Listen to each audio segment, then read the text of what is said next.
All right, am I doing okay with the mic? Yes. I'm hard of hearing, so I wouldn't be able to tell either way. So More volume. Speak right into the middle circle. I was, but I don't want to lick it. There you go. Okay, can you guys hear me now? Oh yeah. Okay. So first of all, it is encouraging, as the other speakers have said, it is encouraging to see you guys come out. And even in a small community like this, where apparently this location is so small that Google didn't have a pin on the map for it, and I just had to find GPS coordinates. Right. But I applaud you guys for coming out. Now, there's a couple things that I want to hit on today. Before I go to one of the things that I already planned on talking about, I want to preface it by saying, first of all, shh. The machine gets louder and louder, I swear. Well, at least it's not the chicken right now, Phil. So, first of all, and I'm so terrible with names, but is your name Katie? Candy. Candy Cane. Okay, I can do that. Yeah. Okay. So anyway, what you said in a lot of ways was really awesome, and you said you've only minimally followed my stuff, but I swear, Lori, she must have been watching a lot of what I said, because I'm like, oh, I don't need to mention that. Oh, I don't need to mention that today. Oh, she's already covered that one. So, kudos. We know you're preaching truth when we're all finding the same conclusions, even separately. Right. So, I don't want to, undermine any efforts. What I do want to do, though, is caution. One of the things I saw in the paper was about common law. And I don't care if I lose friends over the truth, it's always about the truth. So no disrespect to all your efforts, but the one thing I want to caution everyone on, common law is garbage. Common law is evil, and it's terrible, and one of the reasons why is because it's judge-made law. Judges. Are judges supposed to make law in our country? No. I thought in our constitutional republic we had a separation of powers. Well, judges in our country don't seem to think so. So when our country was first formed, and even as the Constitution was drafted, there is reference to common law in the Constitution, because think about it this way. We didn't have the never-ending plethora of written statutes on the books at that point, and we weren't adopting all the statutes from the motherland, right? But we had common concepts of when you and a neighbor have a dispute and you go to court, there's an understanding, there's case precedent about, well, this is how it's supposed to turn out. So you have consistency from one case to the next. That makes sense. That's why common law was good. However, now, people in our government use common law or judge-made law as a way to ignore plain statute language, to ignore and overrule what the legislatures have done, and to, quite frankly and more concerningly, to ignore the language of the Constitution itself. So whatever you do, never worry about common law. Never hinge any amount of your freedom on anything to do with common law, because you should never look at common law, because it's case law, and case law is not a thing. Case precedent can be helpful, but the law, including the supreme law of the land, which is our Constitution. Thank you. That took way too long in this crowd of freedom fighters. I don't know, you just threw out common law. I'm like mind blown. Like, I didn't think there was a problem with common law. I mean, like common law marriage, that's the I understand what you're saying, and I'm not trying to cut you off and like call you out or anything like that. The definition, though, of common law is literally judge-made law. I Right, mean, that's bad. If we go look at Black's Law Dictionary, the definition of common law is judge-made law. And I have some very good friends that we've made down in Florida recently that are getting more and more into some of these, I don't even know, just local communities, talking about, the license registration and how to not do all that. And, so it's just the notion of freedom and how to break those chains that one of our speakers was talking about. But he's mentioning to me this whole concept of common law, and that it's the basis of, doing all the fixing with our government. And I love him dearly. We spent Christmas and Thanksgiving at their house. His wife makes me cookies. So I love them dearly, and they're very smart freedom fighters. love our government and our Constitution. Our government, not the fake one. And anyway, I had to have a real heart-to-heart with him about common law. I literally pulled open Black's Law Dictionary and read to him the definition word for word, because so many people, like my good friend Dar, who I was hoping would be here today and we could actually have maybe more of a dialogue on this, because for some reason he's such a proponent for common law. I'd love to have more of a dialogue, but I can't. It's mind-blowing to me how freedom fighters tend to love common law. Does anybody here trust a judge to determine important life decisions for you? No. Does anyone here trust a judge to make law over any area of your life? You can just stop at trust a judge. Okay, trust a judge. Anybody here trust any of the judges that we have currently, especially in the state of Michigan? Nope. So why would you trust judge-made law? That's a good point. Hundreds of years of bad judges who don't know what they're doing. Because the origination of judge-made law, of common law, is literally from England. The origination, if you look at all the, especially property law and everything, especially, I went to law school, right? I'm an attorney. You literally start 101, property law 101, with starting in the 1600s, reading cases from England. English common law, right? Yes. Yeah. And that's where the basis of everything, and you move forward. Well, okay, that's maybe a good historical lesson, but that is not the basis of our government, nor our laws. So we should not have judge-made law be the starting point of anything that happens in our daily lives now. So anyway, I love all the efforts of all the people here, either just by being here or putting together, awesome speeches or whatever it is, being a member of that badass militia that we have here in Michigan, any of it.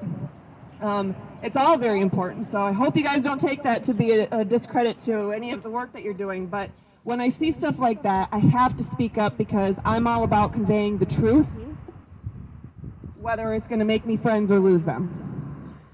And that's why Mike's my only friend. No, I'm just kidding. I'm your He friend. doesn't like me either. Oh, no, Phil does. Okay. Thank you. You're family, Lori. You don't have to be my friend. You just have to love me anyway. All right, so I can answer any questions you guys have about that. But in the meantime, it's a little hot, so your brain might need to unmelt before you think of any questions on that topic. In the meantime, I was actually asked to kind of focus on some of the things that happened to me in this, in my opinion, awful county. No, I say awful, it's because of what happened to me on Election Day 2020.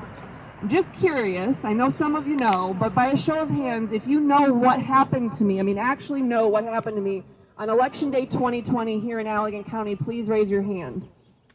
Oh, only some people. Okay, so I absolutely do. I'm going to tell you what happened then, because I didn't want to waste your time if you didn't know. You want names? Well, my husband just gave you 3 names. Well, I wasn't paying attention. Oh, jeez, you weren't paying attention. Okay, so this ground is really unlevel right here, so I'm just going to keep finding good ground here, good pose. Anyway, 3 years ago, 2.5 years ago, whatever year it is, I don't even know anymore. So when COVID started, and our governor shut down the state of Michigan, I started fighting March 16th, 2020. March 16th. I looked at my husband and I said, this is not a 3-week shutdown for the schools. This is not what this is. While everybody else took a 3-week vacation from, whatever, and they thought it was like some free time, I never had 1 minute of rest in 2020. I looked at him that night. It was a Thursday. Governor was going to shut us down starting the following Monday. The school district I was actually doing restorative justice in, they closed that Friday, so I never got to say goodbye to any of those kids again. But I knew from that night on, I needed to expose the truth about it all. And I didn't even know what it was, right? It was March. How did we know what was going on with COVID, what it was, what needed to be done, what, could a vaccine ever be developed, what it would look like? Who knows, right? We didn't know anything in March of 2020. But I knew what our governor was doing in March of 2020. I knew it was wrong. And I started my 18-hour days back then. And I spent a whole month putting together this whole big paper that I finally released in the middle of April, telling people what some of the concerns were and pulling people's voices from Facebook posts and other social media and what the issue that they were having with the shutdowns was. And I started going on radio stations as the only attorney in the entire state of Michigan of 10 million people to speak out from day one and say these orders are not something that we should be following, and we need to stop our legislature from extending these orders under the Michigan statutes. And so I did. I went on radio stations north and south, east and west, all across the state. Of course, TV didn't want me to go on there because I was going to talk about freedom. And we actually fought back, and I could tell you, I know with certainty that our efforts, our freedom fighting, grassroots efforts are what stopped them from voting that day on April 30th, 2020, from extending the governor's orders. They went in there, Republicans and Democrats alike walked in the legislature building that day to vote to extend her orders yet again. And we, through hard work, calling them out, bringing attention, and of course, through the grace of God, stopped them. Now, unfortunately, they came out saying, oh, we did even better. We're going to sue her, and we did this bill. We passed Senate Bill 858, and it's going to be great, and it does all this stuff. In case you don't know, Senate Bill 858 that the Republican-led legislature passed in Michigan that day in the Michigan House and then went to the Michigan Senate, it solidified or adopted over half of the governor's executive orders that were in place as of April 30th. More than half adopted in full, in their entirety, word for word. More than half, when not a single one of her executive orders ever should have been adopted to begin with. That's what our Republican-led legislature did, and telling us that they were going to save us. So, by the end of May, God had led me to create the Restore Freedom Initiative petition. I don't even know which shirt I have on. This isn't that one. Are you wearing that one? Turn around. Yeah, that's the one. Constitutional amendment. We created the Restore Freedom Initiative Constitutional Amendment. It was the first petition to circle the state of Michigan to get signatures. It was the only one that was going to do a damn thing. Clearly, anything Stand Up Michigan has circulated has done what? Nothing. Nothing. In fact, the day they turned in their signatures on the first petition they did, what day was that, guys? October 2nd, 2020. How do I know what date that was?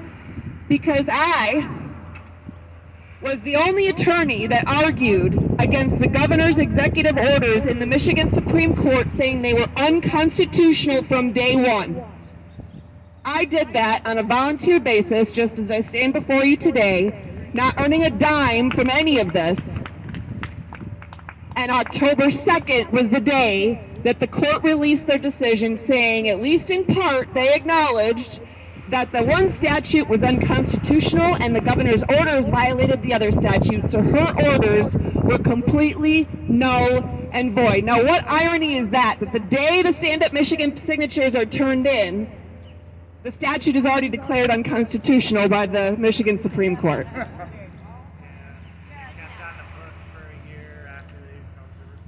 And it doesn't matter if it's on the books in some senses, because we all